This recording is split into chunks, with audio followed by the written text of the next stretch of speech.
కాళేశ్వరం ప్రాజెక్టులో ఉన్నటువంటి అవినీతి అవకతవకల్ని విచారించడానికి జస్టిస్ పినాకి చంద్రఘోష్ జ్యుడిషియల్ కమిషన్ని ప్రభుత్వం మార్చి 2024లో ఏర్పాటు చేసింది. అప్పుడు జూన్ 30 వరకు దానికి గడువు ఇచ్చారు. గడువు ఇచ్చిన తర్వాత ఇప్పటి వరకు కూడా నిన్నటి లేటెస్ట్ డెవలప్మెంట్ తీసేస్తే 6 సార్లు గడువు పొడిగించారు. కాళేశ్వరం ప్రాజెక్ట్ నా బ్రెయిన్ చైల్డ్ అని, దాని ప్రతి ఒక్క ఆస్పెక్ట్ నేనే దగ్గరుండి చేయించని కేసీఆర్ ఎన్నోసార్లు క్రెడిట్ తీసుకున్నారు.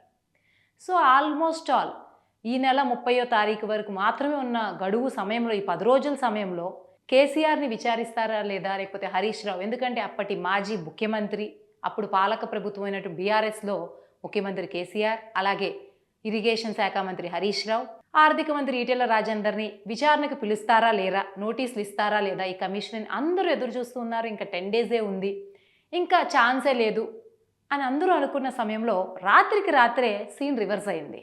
సడన్గా ఈ కమిషన్ గడువుని జూలై 31 వరకు ఎక్స్టెండ్ చేశారు. ఈరోజు లేటెస్ట్ డెవలప్మెంట్ ఏంటంటే ఈ ముగ్గురు మంత్రులకి, మాజీ ముఖ్యమంత్రి కేసీఆర్, అలాగే హరీష్ రావు, ఈటెల రాజేందర్కి నోటీసులు వచ్చాయి. జూన్ 5వ తారీఖున కేసీఆర్, జూన్ 6వ తారీఖున హరీష్ రావు, జూన్ 9వ తారీఖున ఈటెల రాజేందర్ కమిషన్ ముందు హాజరవ్వాల్సిన పరిస్థితి ఉంది. అయితే గతంలో జస్టిస్ నరసింహారెడ్డి కమిషన్ ఏర్పాటైనప్పుడు విద్యుత్తుల అవకతవకల విషయంలో కేసీఆర్ని హాజరు కమ్మంటే అసలు నన్ను విచారించే అర్హత ఆ కమిషన్కి లేదని గట్టిగా చెప్పడమే కాకుండా హైకోర్టులో దాన్ని తీసుకెళ్లారు. అది ఇప్పుడు ప్రోగ్రెస్ ఎక్కడుందో కూడా మనకు తెలియదు. సో ఆల్మోస్ట్ ఆల్ చూసుకుంటే దాన్ని ఆల్మోస్ట్ ఆల్ తోసిపుచ్చినట్టే చెప్పుకోవాలి. కాకపోతే ఆ సమయంలో జస్టిస్ నరసింహారెడ్డి కొంచెం బహిరంగంగా ప్రెస్ మీట్ పరంగా అది చెప్పడము, కొంత అది ఇంటర్నల్గా జరగాల్సిన వ్యవహారాన్ని అంత బహిరంగంగా చెప్పడం వల్ల న్యాయస్థానాలు కూడా ఆ విషయంలో ఫైర్ అవ్వడము, ఇదంతా జరిగింది. అప్పుడు అంత గట్టిగా ఉన్నటువంటి కేసీఆర్ ఇప్పుడు కాళేశ్వరం విషయంలో అంత మొదటి నుంచి కూడా అది నా బ్రెయిన్ చైల్డ్ అని చెప్పుకున్నటువంటి కేసీఆర్ ఇప్పుడు నోటీసులు ఇస్తే వీటికి హాజరు అవుతారా లేదా అని వేచి చూడాల్సిన విషయమే. అయితే ఇప్పటి వరకు కూడా 2024 జూన్ 30 నుంచి 6 సార్లు గడువు పొడిగించిన తర్వాత ఇప్పుడు మాత్రం సడన్గా లాస్ట్ 2 మంత్స్ ఎక్స్టెండ్ చేసి ఇప్పుడు ఈ మంత్రులకి ఈ నోటీసులు ఇవ్వాల్సినటువంటి అవసరం ఏమొచ్చింది అన్న విషయం గురించి చూస్తే ఈ విచారణ మొత్తంలో కూడా 110 మంది అధికారులు హాజరయ్యారు.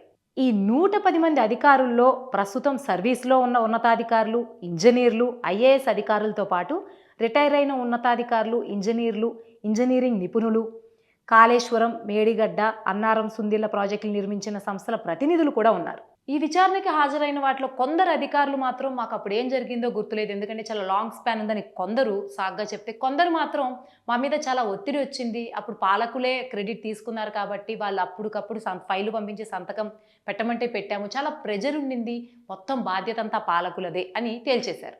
సో ఈ నేపథ్యంలో కమిషన్ కూడా ఓ పక్కన ఈ 110 మంది అధికారుల్లో సగం మంది గుర్తులేదనడం, సగం మంది పాలకులదే తప్పుగా చూపించడం, అదే ఎఫిడవిట్లో కూడా నోట్ అవ్వడం వల్ల ఈ అధికారుల్ని విచారించిన క్రమంలో వారి తప్పంతా కూడా అప్పుడు అధికారంలో ఉన్నటువంటి కేసీఆర్, ఇండైరెక్ట్గా హరీష్ రావు, ఈటెల రాజేందర్దే అని స్పష్టంగా తేల్చేసినప్పుడు దాన్ని పరిగణలోకి తీసుకోకుండా అదే ఫైనల్ రిపోర్ట్ సబ్మిట్ చేస్తే అంత ఈ మొత్తం దర్యాప్తు సంపూర్ణం కాదు అనేటువంటి ఒక లీగల్ ఒపీనియన్ రావడం వల్ల ఈ కమిటీ మొత్తానికి వీరికి కూడా నోటీసులు ఇవ్వడం జరిగింది. ఎందుకంటే వారు హాజరవుతారా లేదా, పోయినసారి నరసింహారెడ్డి కమిషన్కి జరిగినట్టు ఈసారి కూడా కేసీఆర్ అంత స్ట్రాంగ్ స్టేట్మెంట్స్తో వచ్చేదాన్ని అపోజ్ చేస్తారు, ఇదంతా సెకండరీ.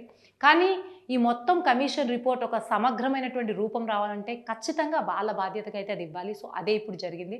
ఓవరాల్గా కేసీఆర్ కాళేశ్వరం ప్రాజెక్ట్ని తన బ్రెయిన్ చైల్డ్గా క్రెడిట్ మొత్తం తీసుకున్నారు అది నిర్మాణం జరుగుతున్న సమయంలో.